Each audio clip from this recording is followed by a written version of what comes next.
ఒకరు మన చిన్నమైల్ అంజిరెడ్డి గారు. మెదక్ జిల్లా రామచంద్రాపురంలో రాజిరెడ్డి లక్ష్మీనరసమ్మ పుణ్య దంపతులు ఓ సాదాసీదా రైతు కుటుంబంలో పుట్టారు. ప్రేమానురాగాలు ఆప్యాయతలకు చిరునామా అంజిరెడ్డి గారి సతీమణి గోదావరి గారు. ఆమె ఆయనలో సగం. కుటుంబ వ్యాపార రాజకీయాల్లో తోడు నీడ.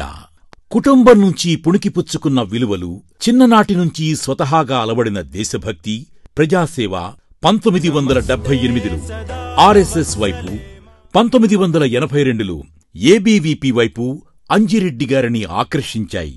2 జాతీయవాద సంస్థల్లో కార్యకర్తగా, నికార్సైన జాతీయవాదిగా సమాజ సేవలు, విద్యార్థి సమస్యల పరిష్కారంలో చురుకైన పాత్ర పోషించారు.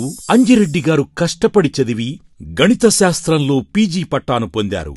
1989లో వ్యాపారం ప్రారంభించారు.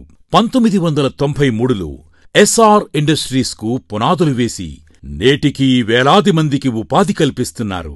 చదివేందుకు విద్యార్థులు తనలా ఇబ్బంది పడొద్దని నిర్ణయించుకున్నారు. అక్కడినుంచే తన ప్రజాసేవ ప్రస్థానాన్ని పరుగులు పెట్టించారు.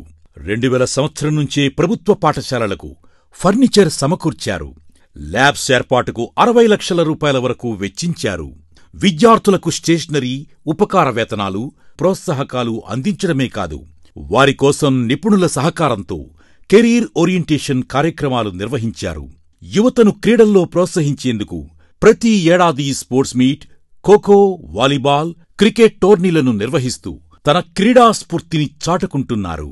2002లో ఎస్ఆర్ ట్రస్ట్ను ప్రారంభించిన అంజిరెడ్డి గారు ఉచిత త్రాగునీటిని అందించే కార్యక్రమానికి శ్రీకారం చుట్టారు.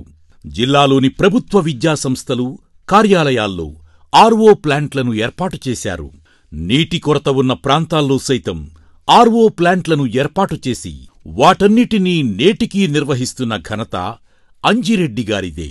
దేవాలయాలకు విరివిగా విరాళాలు ఇవ్వడమే కాదు, నిరుపేద యువత వివాహానికి పుస్తెలు, మెట్టెలు ఇచ్చి వారి ఇంటి బిడ్డగా సాయం చేస్తున్నారు. యువత, నిరుద్యోగులకు నైపుణ్య శిక్షణ అందించి వారి బ్రతుకు చిత్రాలు మారుస్తున్నారు. పేదల ఆరోగ్య భద్రతకు పెద్దపీట వేసి ఆటో డ్రైవర్లు, అసంఘటిత కార్మికులు, బడుగు బలహీన వర్గాల వారికి జీవిత బీమా చేయించి వారి జీవితాలకు భరోసా కల్పిస్తున్నారు. అలా నిస్వార్థంగా అంజిరెడ్డి గారు ప్రజాసేవ చేస్తున్నారు. ఇప్పుడు మనలో ఒకడిగా మనకోసం, మన గొంతుకై మన ముందుకు వచ్చారు. అటువంటి మనిషిని బలపరచడం అంటే మనలో ఒకణ్ణి బలపరచడమే.